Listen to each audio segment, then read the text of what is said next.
ಮಾತಾಡ್ತೀವಿ. Doctor number ಕೊಡ್ರಿ ನೀವು. ಈಗ ಇನ್ಚಾರ್ಜ್ ಡಾಕ್ಟರ್ ಕೊಡಿ. ಇನ್ಚಾರ್ಜ್ ಬರ್ತಾ ಇದಾರೆ. ಒಂದೇ ಸರ್ ನೀವು ನಂಬರ್ ಕೊಡಿ ಸರ್, ಅವ್ರು ಮಾತಾಡ್ತಾರೆ. ನೈಟ್ ಇಂದ ಇಲ್ಲಿ ಡಾಕ್ಟರ್ ಇವಾಗ ನೀವು ನಂಬರ್ ಕೊಡಿ, ಮಾತಾಡ್ತಾರೆ.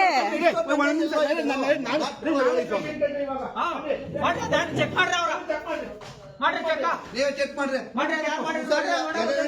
ಚೆಕ್ ಮಾಡ್ರಿ. ಬಿಲ್ ಕಟ್ಟಿ ಮಾಡಿ ಬನ್ನಿ ಚೆಕ್ ಮಾಡ್ರಿ. ರೀ ಆನ್ ಸ್ಪಾಟ್ 1 lakh ಬೇಕಾ? ನಾನು ಇಡ್ತೀನಿ. ಡಾಕ್ಟರ್ ಎಲ್ಲಿದ್ದಾರೆ ಇವಾಗ? ಡಾಕ್ಟರ್ ಎಲ್ಲಿದ್ದಾರೆ? ಡಾಕ್ಟರ್ ಎಲ್ಲಿದ್ದಾರೆ ಸರ್? ಡಾಕ್ಟರ್ ಕರ್ಸಿ. ನೈಟ್ ಶಿಫ್ಟ್ ಮುಗಿತಲ್ಲ, ಡೇ ಶಿಫ್ಟ್ ಅಲ್ಲಿ ಡಾಕ್ಟರ್ ಇರ್ಬೇಕಲ್ಲ. ಡಾಕ್ಟರ್ ನ ಕರ್ಸಿ. ಎಲ್ಲಿದ್ದಾರೆ ಡಾಕ್ಟರ್? ಸರ್ ಒಬ್ರು ಬರ್ಲಿಕ್ಕಿಂತ ಮುಂಚೆ ಇನ್ನೊಬ್ರು ಹೆಂಗ್ ಸರ್ ರಿನ್ಯೂವಲ್ ತಗೊಂತಾರೆ? ನೋಡಿ, ಜಯದೇವ ಹಾಸ್ಪಿಟಲ್ ಮೈಸೂರು ಇಲ್ಲಿ ಒಬ್ರು ಡಾಕ್ಟರ್ ಇಲ್ಲ, ಒಬ್ರು ನರ್ಸು, ಒಬ್ರೇ ನರ್ಸ್ ಇರೋರು. ಎಮರ್ಜೆನ್ಸಿ ಇದು. ಇಲ್ಲಿ ಎಮರ್ಜೆನ್ಸಿಲಿ ಒಬ್ಬ ಡಾಕ್ಟರ್ ಇಲ್ಲ. ಆಲ್ ಪೇಷಂಟ್ ದಿನನಿತ್ಯ ಒಂದು 5 ಜನದಿಂದ 4 ಜನ ನೈಟು, ಇವತ್ತು ನೈಟು ರಾತ್ರಿ 12 ಜನ ಸತ್ತಿರ್ತಾರೆ. ಇದಕ್ಕೆ ಜಿಲ್ಲಾ ಉಸ್ತುವಾರಿ ಸಚಿವರೇ ಮತ್ತು ಸನ್ಸೆಟ್ MLA ಒಳೆ, ಮಾನ್ಯ ಮುಖ್ಯಮಂತ್ರಿಗಳೇ ಮತ್ತು ಆರೋಗ್ಯ ಸಚಿವರೇ ಇದ್ರ ಬಗ್ಗೆ ಮಾತಾಡ್ಬೇಕು.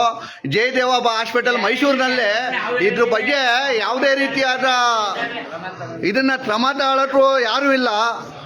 ಇಲ್ಲಿ ನೋಡಿ, ಇಲ್ಲಿ ಆಲೆ 11 ಪೇಷಂಟು ಸತ್ತೋಗಿರೋ, 11-12 ಪೇಷಂಟ್ ಸತ್ತೋಗಿದ್ದಾರೆ.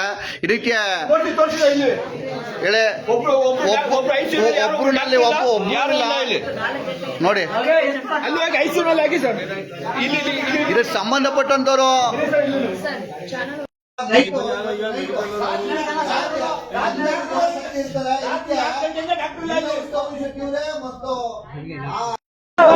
ಮಾತಾಡಿ. ಏನ್ ಎಮರ್ಜೆನ್ಸಿ ಡಾಕ್ಟರ್